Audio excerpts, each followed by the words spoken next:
A few days ago, some news came out that I think almost everyone heard about. North Korean soldiers, the moment they arrived in Russia and gained access to the free internet, were reportedly spending all their time watching adult films, what we commonly call porn. Imagine coming from a country that has absolutely no connection to the outside world, suddenly stepping out into a place full of strange, interesting, and completely new experiences you can try for the first time. And your very first experience is drowning yourself in porn. This shows just how well this money-making industry knows how to do its job.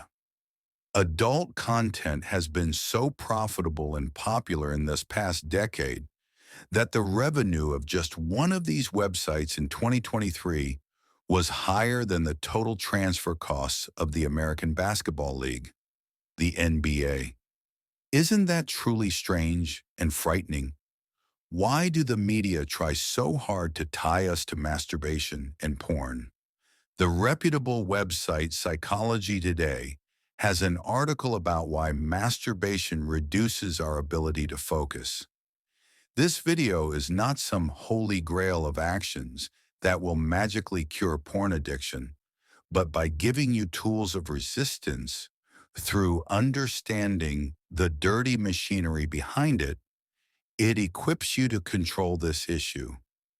First, let's see how the media creates emotional slavery so we remain dependent on them. Because the more we understand their inner workings and mentally distance ourselves from them, the easier it becomes to control and move away from this dependency. Masturbation, in many cases, is an immediate discharge of our physical and psychological needs. When someone does it excessively, they consume a huge amount of their mental and physical energy. This energy depletion causes fatigue in men and a false sense of happiness in women. So what happens next? Dopamine becomes toxic again, and this causes short-term pleasure to be preferred over meaningful and more difficult activities. Now, where does this get worse? Exactly where even mainstream media welcomes it. Because from their perspective, people with low energy and low concentration are better, more passive consumers. These individuals accept advertising messages more easily and fall into traps more quickly because they have less cognitive resistance in such situations. We said consumer, right? Yes, this system encourages consumerism. It targets your greatest values and speaks to you in a way that makes your worth dependent on sexual relationships. Women who have undergone countless cosmetic surgeries and men with bodies we all know are unrealistic. These redefine beauty standards in your mind so you become more consumer-oriented. Have you ever asked yourself why this kind of content, which costs a lot of money to produce, is free? Because in this business, you're the main product, not the videos. In business, a long-term sustainable investment is far more valuable than a large short-term profit. Rolf Dobelli says this is the strategy of many businesses. First, they hook and addict you with the promise of something free. Robert Cialdini also says that when someone gives people something for free, they become attached to them and feel good about them. And because they see it as an opportunity, they use it more. The feeling that you can watch porn videos for free whenever you want definitely deregulates your dopamine system. And this industry makes money from side channels in ways you don't even notice. The unethical methods, which we won't go into here, are called emotional slavery. When media succeeds in keeping people trapped in an endless cycle of temporary pleasure, emotional slavery becomes established. This type of slavery usually does two things.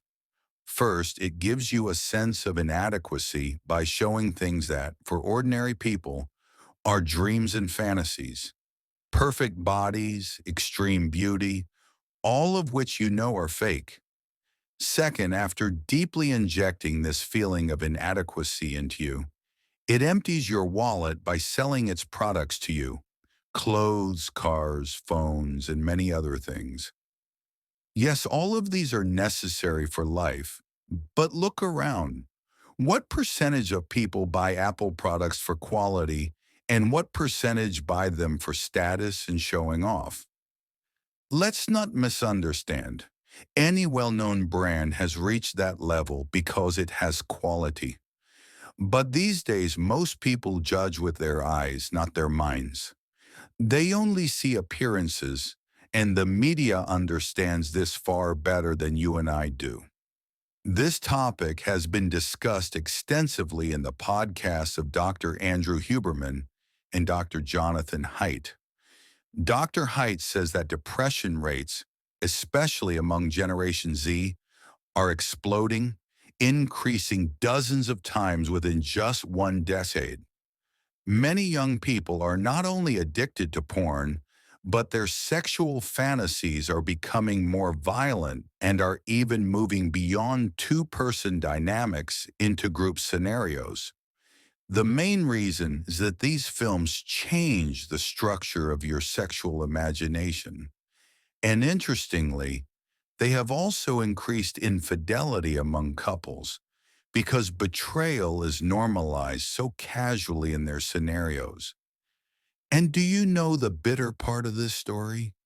The truly frightening part is that infidelity has escaped the boundaries of porn and is now being spread across social media like Twitter and Instagram under the guise of enlightenment and modern thinking. People are openly normalizing cheating. Honestly, this doesn't even need explanation. Just spend a few minutes on Persian Instagram, and you'll see that half the content is not much different from adult videos. Dr. Height's warning was exactly this. Now imagine a child being exposed to this content from a young age. They will definitely experience premature sexual maturation and won't know how to cope with it. Because in our culture, unfortunately, these topics are never discussed and children receive no education about them. They think something is wrong with them and that they have done something shameful or bad. What happens then? Yes, shame. Shame about their body, shame about their nature and instincts, to the point that they may completely hate themselves. Shame is different from guilt. Shame attacks our identity and sense of self, while guilt targets behavior. And that is precisely why this type of depression is becoming so widespread today. To escape these feelings, people turn to temporary pleasures, or drugs, alcohol, or at the very least, porn and masturbation. So far, we've talked about the social impact. Now let's talk about its effects and solutions and see whether masturbation without porn is beneficial or not. One important point from Sigmund Freud about masturbation is that he believed it to be a natural part of psychosexual development and something that usually occurs in early life stages. According to Freud, children explore their bodies and experience pleasure through this behavior.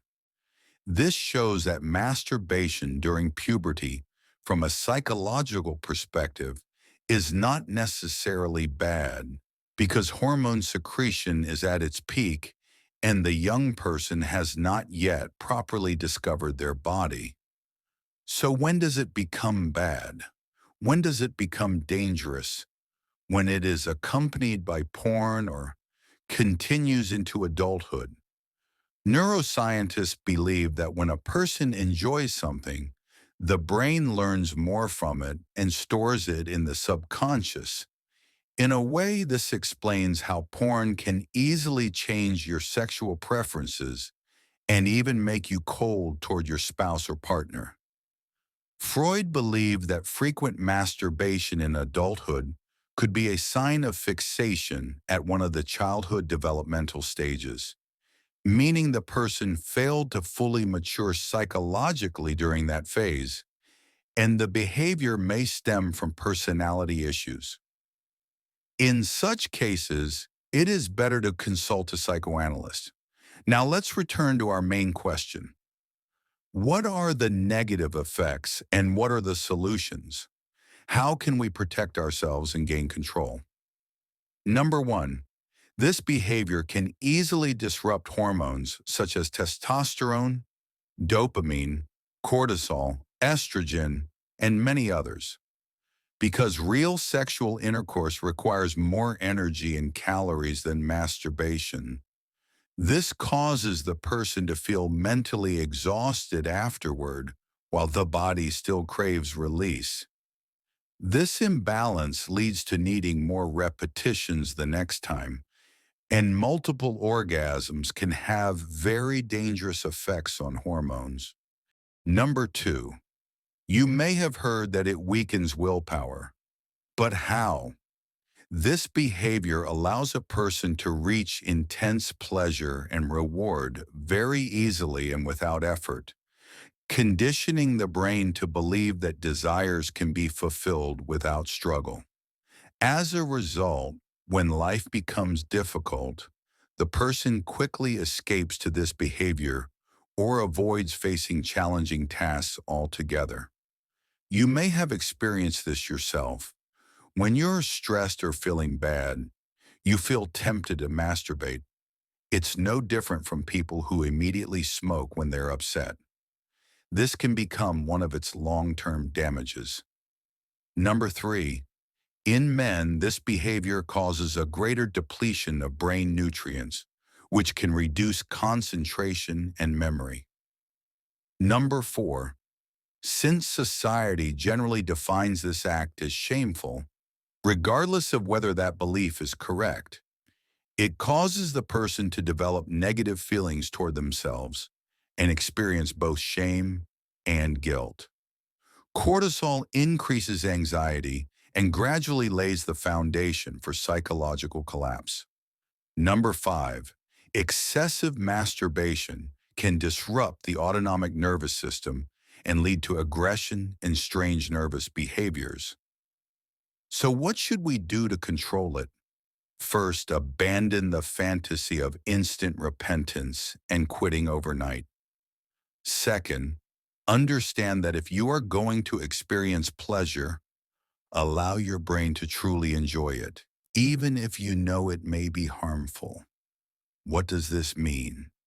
It means do not introduce guilt into the process, because guilt does not help quitting. It only increases shame and makes quitting harder.